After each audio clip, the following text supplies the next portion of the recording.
Kami dari kelompok 3 ingin mempresentasikan bab sistem pernafasan. Pertama, perkenalkan terlebih dahulu. Nama saya Cantika Deslia Sapitri selaku host. Yang kedua ada Aman Nuri selaku moderator. Yang ketiga ada Melida Vina Wardanti selaku presenter 1. Yang kedua ada Muhammad Fikri Syawal selaku presenter 2. Dan yang presenter ketiga, Selva. Selanjutnya saya serahkan ke moderator. Baiklah, terima kasih Cantika selaku host. Sebelumnya, Assalamualaikum warahmatullahi wabarakatuh. Mari saja kita mulai presentasi hasil dari kinerja kelompok saya. Pertama,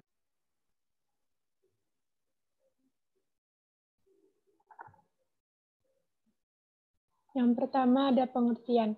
Bernafas merupakan proses pertukaran gas antara makhluk hidup dengan lingkungannya. Gas yang bertukar adalah oksigen dengan karbon dioksida. Bernafas memiliki arti sebagai makan sel kita dengan oksigen. Apabila makhluk hidup bernafas, maka sel-sel akan mati.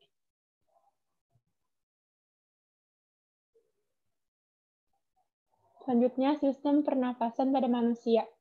Yang pertama ada hidung. Rongga hidung atau cavum nasalis adalah tempat masuknya oksigen dan tempat keluarnya karbon dioksida.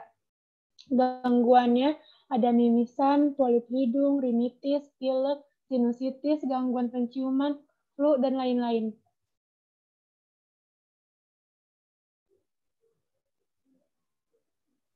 Yang kedua ada faring. Faring persimpangan antara saluran pernapasan dan saluran pencernaan. Di sini terdapat epiglotis. Epiglotis memiliki gangguan yaitu peradangan. Seperti terlihat pada gambar. Selanjutnya ada laring. Laring tempat adanya pita suara atau vocal cord, sehingga laring merupakan tempat dihasilkan suara. Gangguan pada laring ada laringitis, gangguan pada pita suara, suara serak, dan mengi.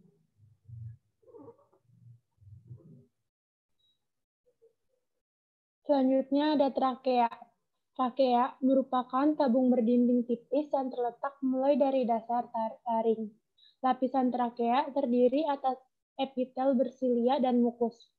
Trakea tempat dilakukannya perlubangan akibat saluran pernapasan yang tersumbat dan disebut trakotomi. Biasanya dilakukan pada penderita difteri akut. Selanjutnya saya serahkan kepada presenter 2. Selanjutnya, yang kelima, ada bronkus.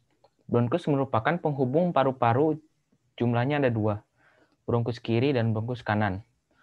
Bronkus memiliki cabang-cabang yang disebut bronkiolus. Gangguan pada bronkus adalah bronkitis. Bronkiolus juga dapat mengalami gangguan yang disebut asma.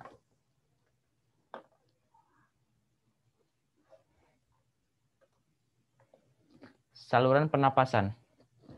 Yang keenam itu ada alveoli. Alveoli adalah gelembung-gelembung halus yang merupakan ujung dari saluran-saluran bronkiolus. Di alveoli terdapat banyak kapiler darah, sehingga alveoli adalah tempat pertukaran oksigen dan karbon dioksida. Gangguan pada alveoli adalah emfisema, TBC, dan pneumonia.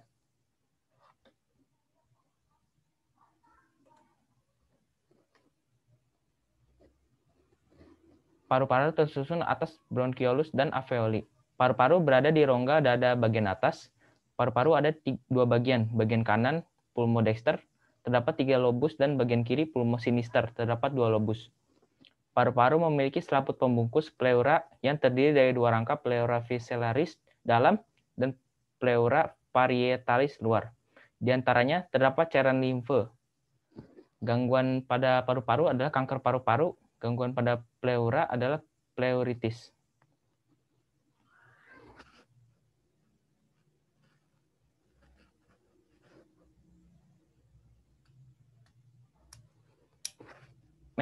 Mekanisme pernapasan. Pernapasan dada. Fase inspirasi, otot antar tulang rusuk berkontraksi.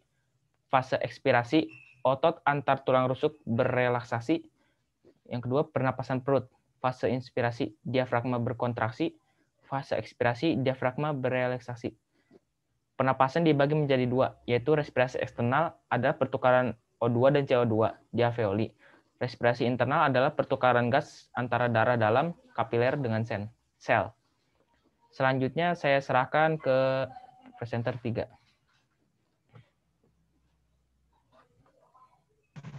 Terima kasih atas presentasi kedua. Volume udara pernapasan. Volume tidal adalah udara pernapasan yang dihirup dan dikeluarkan sekitar 500 ml.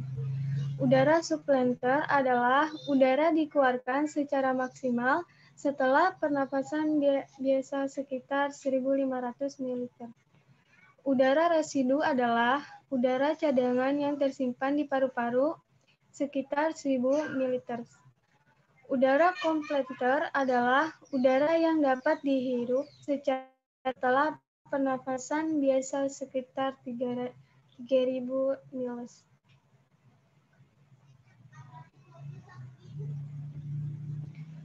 Dan selanjutnya, frekuensi pernapasan. Frekuensi pernapasan adalah kecepatan memasukkan dan mengeluarkan udara pernapasan.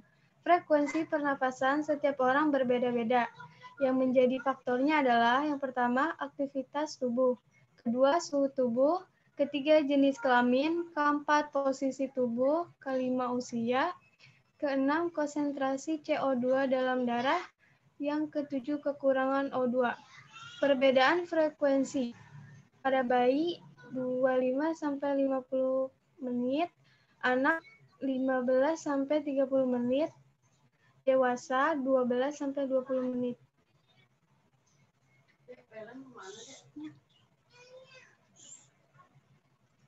Selanjutnya adalah energi pada saat bernapas. Di dalam sel akan terjadi proses pembentukan ATP dan akan disimpan dalam bentuk energi kimia. Proses pembentukan ATP yang pertama, glikolisis, yaitu pengubahan glukosa menjadi asam pirufat di dalam sitoplasma. Yang kedua, siklus Krebs, yaitu pengubahan asam pirufat menjadi CO2 di dalam mitokondria. Yang ketiga, transfer elektron, yaitu pemindahan hasil glikolisis dan siklus Krebs ke oksigen dengan bantuan enzim sitokrom dan terbentuk H2O. Proses pemecahan glukosa C6H12O6 ditambah 6O2, yaitu 6CO2 ditambah 6H2O ditambah 38 ATP.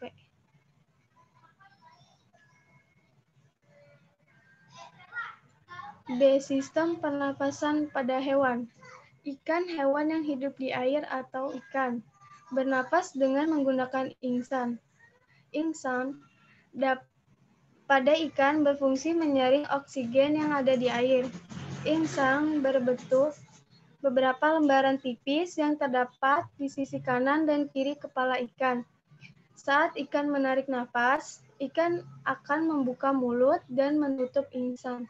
Oksigen kemudian masuk lewat mulut menuju insang yang kemudian diserap oleh pembuluh darah pada insang. Pada kantub insang terbuka, ikan akan mengeluarkan karbon dioksida dan air. Yang kedua ada cacing dengan kulit. Yang ketiga moluska air dengan cetidia. Yang keempat reptil dengan paru-paru. Yang kelima serangga darat dengan trakea. Yang keenam katak dengan kulit, insang dan paru-paru.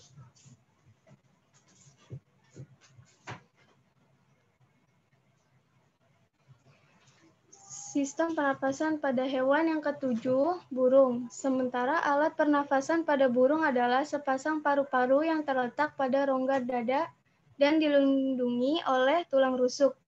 Burung mempunyai pundi-pundi udara atau kantong udara, sebanyak 4 pasang dan sebuah kantong udara namanya bergantung di udara.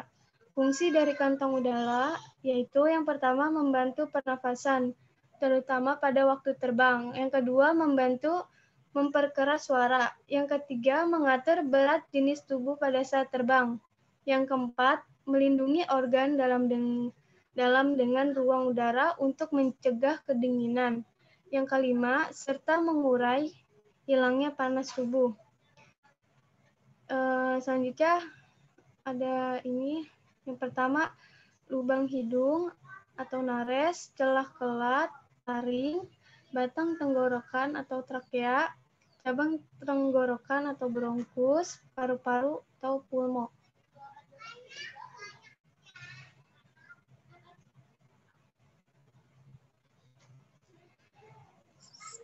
Selanjutnya saya serahkan kepada moderator. Berakhirnya sesi pemaparan materi. Terima kasih presenter dan hadirin sekalian yang telah menonton. Kurang lebihnya mohon maaf, saya kembalikan kepada host.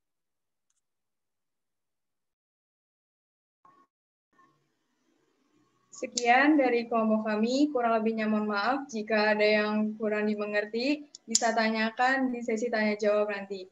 Terima kasih. Wassalamualaikum warahmatullahi wabarakatuh. Waalaikumsalam warahmatullahi wabarakatuh.